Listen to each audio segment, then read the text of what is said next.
Hey guys, how you doing? It's Tom again. Wanted to talk in this video.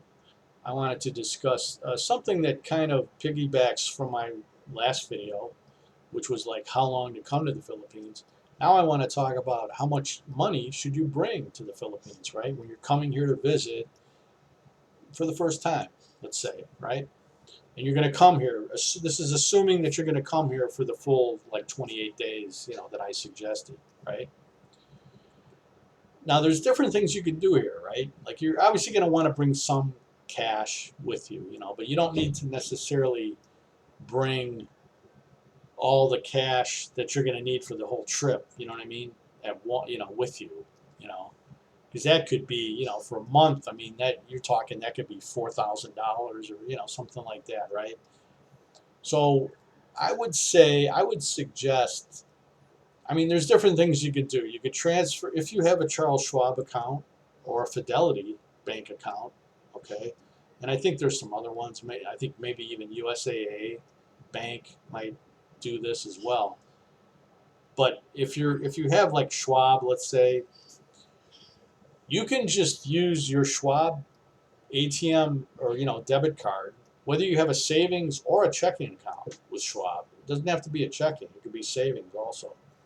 As long as you have a debit card that goes with that account, you can use that debit card in the Philippines at a Philippine bank, ATM machine, and they will waive the normally the 250 peso fee that you're going to get every time you get money from a Philippine ATM using a U.S. bank card. Normally, it's a 250 peso charge. That gets waived, with Schwab, and I believe with Fidelity as well. So you could do that, right? You could just say, hey, I got money in my bank, I got my card, and so I'm all set, right? I would also, as a backup, just for emergencies, I would probably bring at least $1,000 US. Like if you're gonna do the Schwab or Fidelity card thing, and bring your credit cards too, just in case, for whatever, maybe for hotels or maybe you've already booked hotels with them, but bring at least one credit card. You know what I mean? Because it'll come in handy. You never know what could happen. You might need it for something, for medical. If something happens to you, you go to a hospital. If you don't have enough cash, but you got at least a credit card, they'll admit you and take care of you and stuff. So bring at least a credit card. One credit card at least, and bring the debit card, of course. If you're going to do the ATM thing, and bring cash, like some cash. Like I said, even for that amount of time, bring at least $1,000. Like just for to have for emergencies. And keep in mind, most if you're going to be staying in hotels, okay. I'm not sure about Airbnbs. I don't think that they have safes. Those little room safes is what I'm talking about. They're often in closets. They're kind of secured to a wall or something. But the hotels, most of the decent hotels in the Philippines will have a safe. So you select your own combination to the safe when you get there, when you set it up, and then you put all your valuables in there. You put your passport in there, you put your credit cards, your cash, whatever. Even some of them are big enough where you could put a laptop in there or a tablet. You could do that too. You know what I mean? So it's okay to have, like I said, some cash. I mean, the other options are like Western Union. You could, if you have a Western Union, you could send yourself money, and then go pick it up at the Western Union here, at any one of the Western Unions throughout the country. There's many of them. Um, but as far as like how much, if you're thinking about how much money you're going to need to spend, like what do you think you're going to spend? I mean, listen, if you want to include the hotels and how much the hotels are going to cost, you might want to rent a car and stuff like that. So it's really up to you on how you want to sort of how extravagant you want to be, when you're here for 28 days or whatever. But I mean, I I know in the past, like when I've come here for like say almost like for 25 days or whatever, I think I usually, if like the first trip that I when I came here, I'm sure I had at least. before I had my Schwab card, you know what I mean, where I had to actually just bring all my cash that I was going to need for the whole trip. I think it was at least 3 or 4 thousand. You know what I mean? Like probably, I want to say 3 or 4 thousand for like 25 days. So I mean, that probably will be enough for you. You know, like say 4,000 for 28 days or whatever. But you know, it's up to you again. You know what I mean?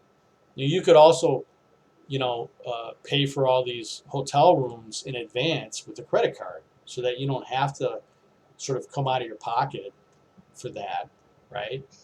Um, and if you're going to rent cars in advance, I don't know, you could do that, but if you don't include that and you're just talking about, okay, forget about the hotels, already paid for on my credit card.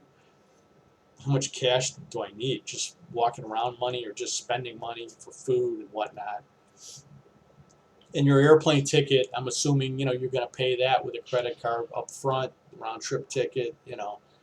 So now you're just talking about, and those are the big expenses. You know what I mean? The round trip plane ticket and the hotel room for all those days is going to be your biggest nut. Now you could do an Airbnb, right? Like if you go to 4 different places, you could set up Airbnbs for a week in each city, and it's going to be cheaper than a hotel.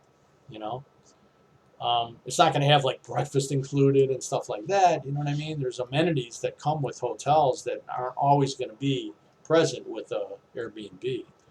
You know, but I would say, like I said, that's plenty of Jesus. I mean, like that would be plenty of spending money. Let's put it that way. If you had 4,000 US for 4 weeks, that's, I mean, you could easily have a nice vacation for that. You know what I mean?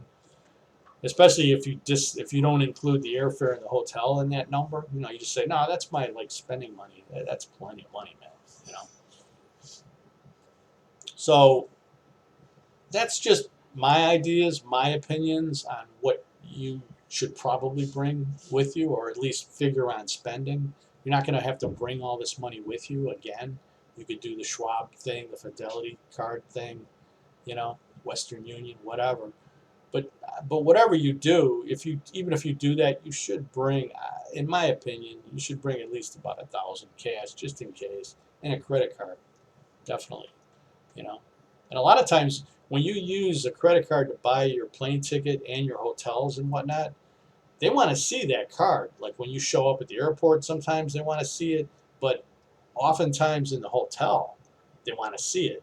Like so bring that same card, like whatever card you use you know, to pay for the hotels and the airfare. Bring that card, with you. Um, that's about it.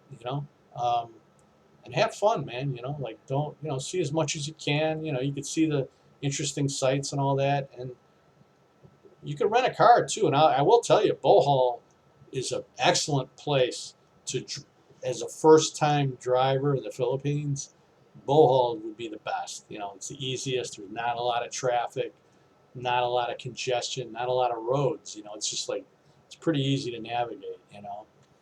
And I would definitely suggest, if you're driving for the first time, go there first, man. There's a lot of things to see in Bohol too. A lot of beaches, nice beaches, tourist sites, and just other interesting things. And then after that, it's up to you. You go to any of these other cities I mentioned. I mean, driving is going to be a little more challenging. You know, but like I said, that's up to you. Or you could just take taxis, grabs, and trikes. Okay. Or there's some buses too, if you want to try and deal with that. There's long distance buses also. There's Ro-Ros, roll on, roll off type bus trips, for that go like long distance, like 5, 6, 7 hour bus rides from one city to another and stuff like that. But, generally speaking, within the cities, it's going to be, you're going to want to do probably just trikes, cabs, taxis, and grabs, you know. So, all right, guys, that's about it. I'll talk to you later. Have a good day. Like, comment, and subscribe, please.